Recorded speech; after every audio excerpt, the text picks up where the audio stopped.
So ito mga kahabi, tinanggal natin yung kanyang overflow.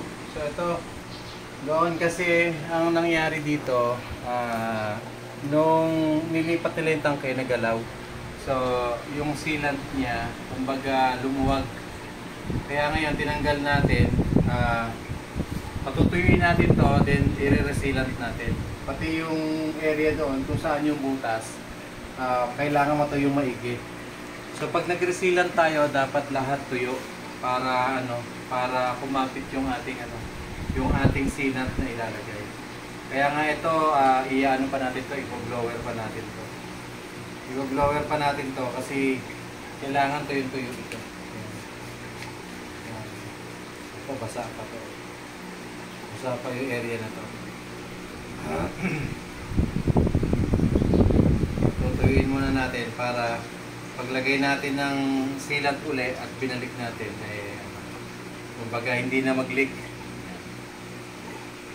So, ang ginagawa natin ngayon, reset. Kumbaga, i-reset natin. Tinanggal natin lahat para mas maganda. Kasi kung gagawan lang natin ng paraan yung area lang na to at hindi natin to patutuyuin, sooner or later magkakalit.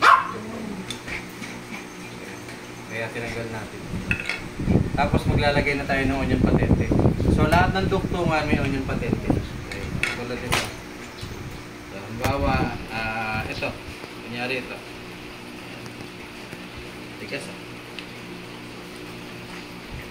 Yan. Pag ito kinabit natin, maglalagay na tayo ng onion patente. Then, ito nga.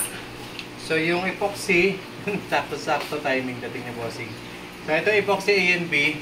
Lalagyan natin ito kasi yung dati niyang thread, dati siyang may thread. So since tinanggal na yung thread, ang pinaka-the best, may A&B to. So A&B natin, gagamitan natin ng A&B epoxy para sure tayo na walang magiging leak. Kasi ito, sa ngayon, nagli-leak to kapag ganito. Pag ganito lang na pinuwersa lang nila. Actually ito, tinanggal na yung thread. Yan. Kaya ngayon, nagpabili tayo, nag-request tayo na A&B at lalagyan natin. So, mamaya i-update namin kayo ulit mamaya. So, ito namang A&B 1:1. So, kung ano karami to, ganito yung karami to. Pinagagamitin natin.